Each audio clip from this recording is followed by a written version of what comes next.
Edie Lush, and I'm here outside the Hub Culture Ice House in Davos. Really pleased to be joined by Lonnie Bunch, Director, Smithsonian Museum, African American History and Culture. Thanks very much for coming along. My pleasure. Glad to be with you. I want to talk about, first of all, I want to talk about the role of museums here in Davos. So I've interviewed a bunch of folks who run museums, and quite often they say, you know what, we need to bring art and the exchange of ideas back into this exchange of ideas here in Davos. I think the reason I'm here is just that, is the notion that culture is crucially important to understanding the world we're grappling in, but also it really is the glue that helps us sort of overcome the fractured world we're in. And as the people in Davos wrestle with all the economic issues, if they don't focus on culture as an integral part of that, they're missing out on one of the great tools to change the world. So how do you do that? How do you build trust, for example, in this incredibly fractured world, fractured along political lines, religious lines, racial lines, gender lines, any other line you can think of? Part of it is that museums are considered one of the most trusted things in the world.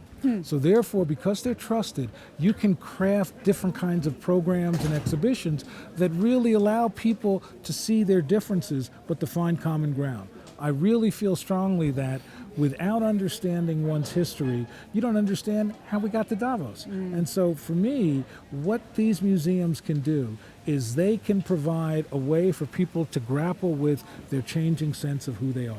And that, if you can help people do that, you can really then help them find common ground. Tell me how you've done that in your museum. What's the exhibition that's really captured people's imaginations, changed the narrative, changed the dialogue? Well, I think in some ways the whole museum is framed very different than any museums.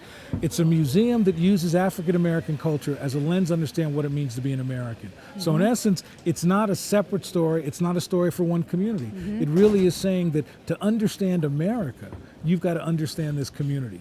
And by changing that, what it really has allowed is allowed people who aren't African American to see themselves. It's allowed African Americans to understand their story is bigger than one community. And so what we really want to try to do is change the sense of how do you understand America. Through this lens is one of the best ways to do that. I'm interested in the role of museums in reaching the global goals, especially through looking at education. Tell me about what you've learned about education through the museum.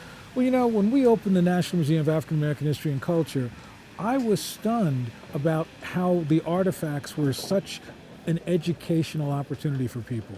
I realized I watched people who wouldn't talk to each other, of different races and different politics, who suddenly said, standing in front of Chuck Berry's Cadillac or standing in front of Nat Turner's Bible, they found common ground and was able to speak. And so for me, what the museum allows us to do is realize that it's a place where you can really educate so many different people, because the challenge is we're all speaking to people who share our same values.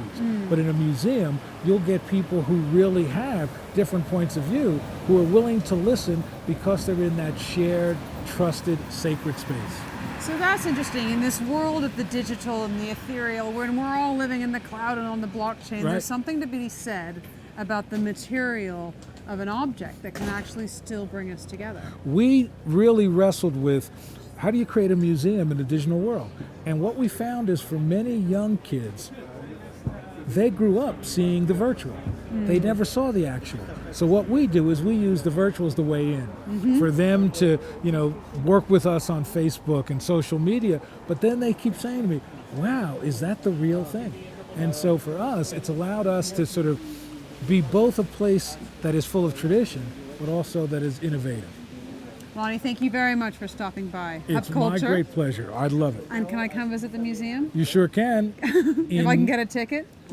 If you call me, maybe I'll let you in. Thank you very much for stopping by. Hub Thank Culture. you. I'm Edie Lush.